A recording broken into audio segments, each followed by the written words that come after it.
नमस्कार, मैं कमलेश कबीर आपका एक बार फिर स्वागत करता हूं इस नए एपिसोड में। आज के इस एपिसोड में हम बात करेंगे भारत पाकिस्तान के तनाव की। अब जब हम बात करते हैं इस तनाव की, तो जाहिर सी बात है कि इस वक्त भारत और पाकिस्तान पूरी तरीके से युद्ध में कूद चुके हैं। औपचारिक घोषणा जो है वो बाकी हम कह सकते हैं कि दोनों जो है वो बड़ी तैयारी में है। और इसका अंदेशा आप इस बात से लगा सकते हो कि अभी 2 घंटे पहले जो है वो रक्षा सचिव और साथ में डिफेंस की एक प्रेस मीट हुई। उसमें जिस तरीके से कुछ जानकारियां जो है वो दी गई, उससे साफ जो है वो आपको अंदेशा लग जाएगा कि वाकई में इस वक्त बॉर्डर पर क्या चल रहा है। पहला, रक्षा मंत्री राजनाथ सिंह का सर्वदलीय बैठक में यह कहना कि अभी ऑपरेशन सिंदूर जारी है, क्योंकि आज सुबह से खबर यह थी कि लाहौर और फिर उसके बाद में आपने देखा कराची, सियालकोट, रावलपिंडी, लगातार जो है वो एक के बाद एक जो है वो ड्रोन से हमले किए गए। अब उस वक्त जो है वो सब कंफ्यूज थे कि आखिर चल क्या रहा है। लेकिन शाम आते आते हम बात कर सकते हैं डिफेंस मिनिस्ट्री ने इससे पर्दा उठा दिया और साफ तौर से यह कह दिया कि यह भारत की जवाबी कार्रवाई थी। और जवाबी कार्रवाई क्यों थी? क्योंकि जब भारत ने मिसाइल से एयर स्ट्राइक किया, तब जो प्रेस मीट हुई थी उसमें साफ तौर से यह कहा गया था कि यह जो भी कार्रवाई थी वो एस्केलेशन के लिए नहीं थी, क्योंकि भारत ने सिर्फ आतंकवादी ठिकानों को स्ट्राइक किया, सेना के किसी भी ठिकाने को जो है वो टारगेट पे नहीं रखा, और सिविलियंस की कैजुअलिटी के लिए भी जो है वो भारतीय सरकार ने कोई एक्शन नहीं लिया। लेकिन अगर पाकिस्तान किसी भी तरीके से इस तरीके की हरकत करता है तो उसका जवाब दिया जाएगा।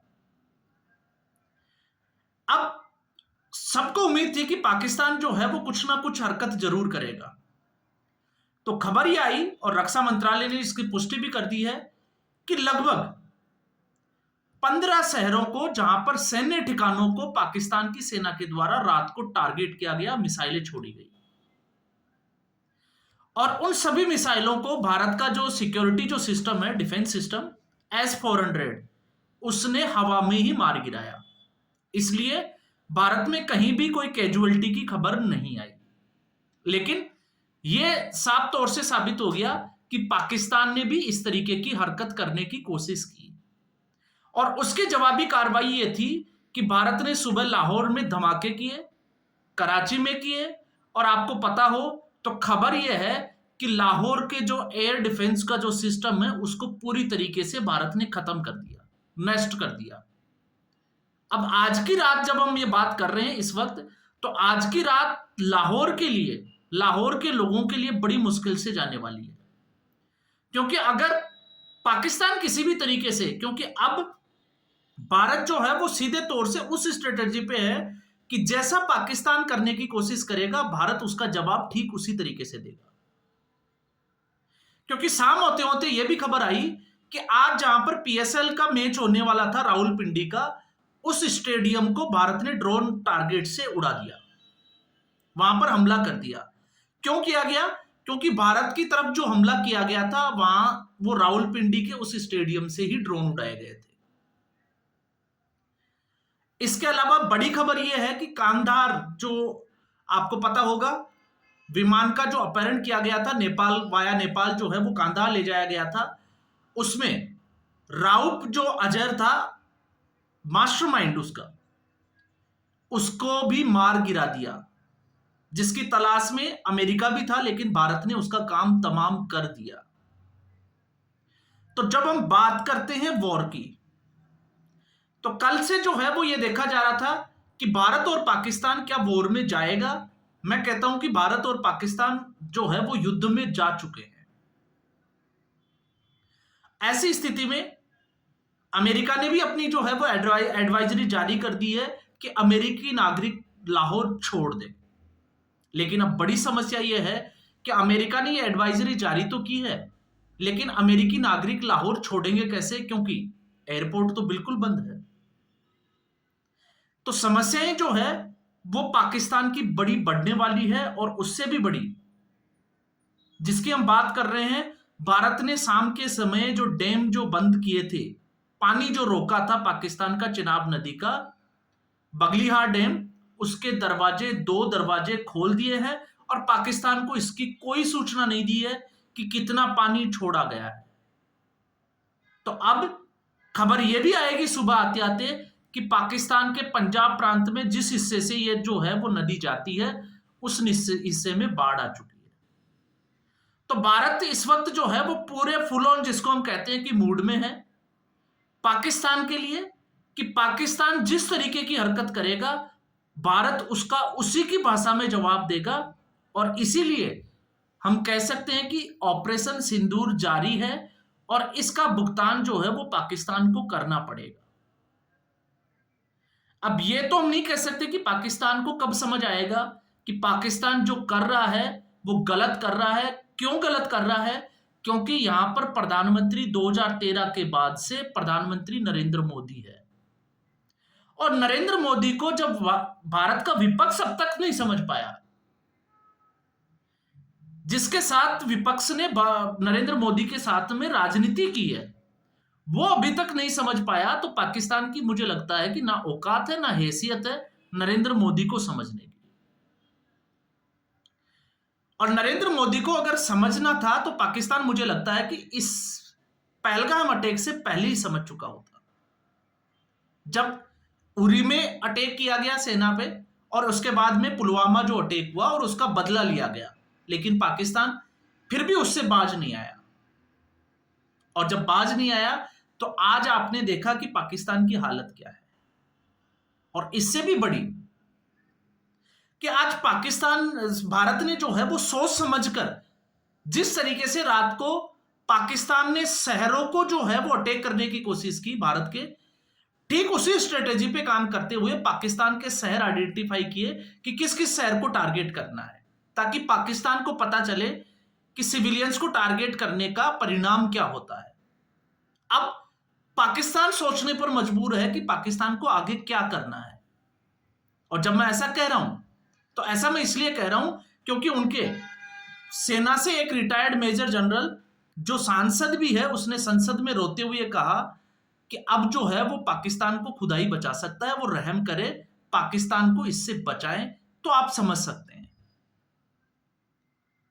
तो यहां पर इसके अलावा भारत को इस बात से भी चिढ़ है कि भारत की जो कार्रवाई थी जब आतंकवादियों के खिलाफ थी, तो उन आतंकवादियों के जनाजे में पाकिस्तान की सेना का क्या काम था, यह तो सीधे तौर से जो है वो रक्षा मंत्रालय और रक्षा मंत्री दोनों के द्वारा कहा गया है।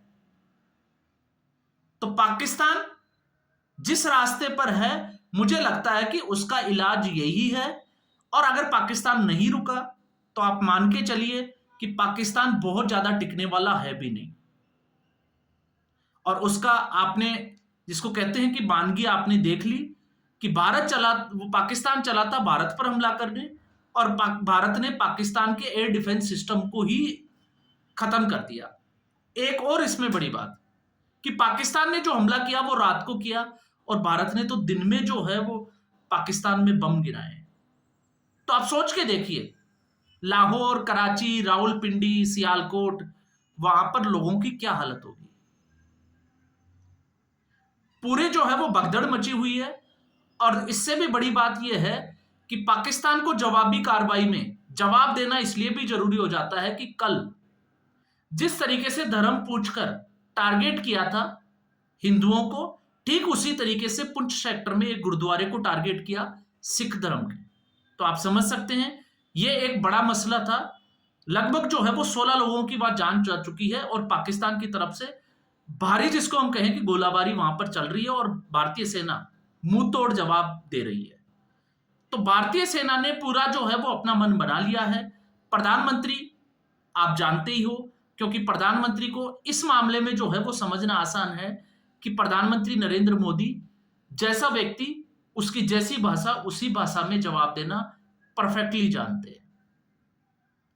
तो जिन लोगों को लग रहा है, जो कंफ्यूज्ड है कि युद्ध की स्थिति में हम है या नहीं है, तो आप मानकर चलिए कि युद्ध जो है वो शुरू हो चुका है। अंत कहां होगा, खत्म कहां होगा, इसके बारे में जो है वो कोई नहीं कह सकता। हो सकता है रात को आपको पता चले कि भारत ने जबरदस्त अटैक कर दिया, या फिर हो सकता है पाकिस्तान जो है वो हमला करना रोक भी दे। उम्मीद कम है, लेकिन हम ये जो है वो कह सकते हैं। तो अब जिस तरीके से रणनीति जो बनाई जा रही है, जिस तरीके से पाकिस्तान चारों तरफ से घिरा हुआ है, एक तरफ बलोच के लड़ाके पीओके में जो है लोग खिलाफ है, पंजाब में सेना के खिलाफ जो है वो लोग खड़े हैं, तो तमाम तरह की खबरें जो है वो वहां से आ रही है। सॉरी, सिंध प्रांत के लोग, क्यों? क्योंकि सिंध की जो नदियां हैं उनका पानी जो है वो पंजाब प्रांत की तरफ जो है वो मोड़ दिया गया। इससे वहां के लोगों में खासी नाराजगी है। और अब ऐसी स्थिति में तो भारत जो है वो कभी पानी रोकता है और कभी छोड़ देता है।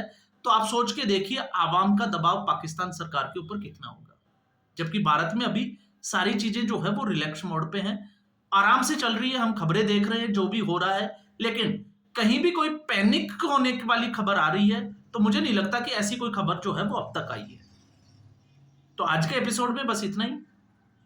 नजर जो है वो बनी हुई है, लगातार जो है वो हम अपडेट करते रहेंगे कि आखिर जो है वो बॉर्डर पे क्या चल रहा है। और वैसे भी मैं तो आपको बताऊं, क्योंकि मैं पंजाब में बैठा हूं, तो यहां के हालात से अच्छे से वाकिफ हूं कि बॉर्डर पे क्या चल रहा है।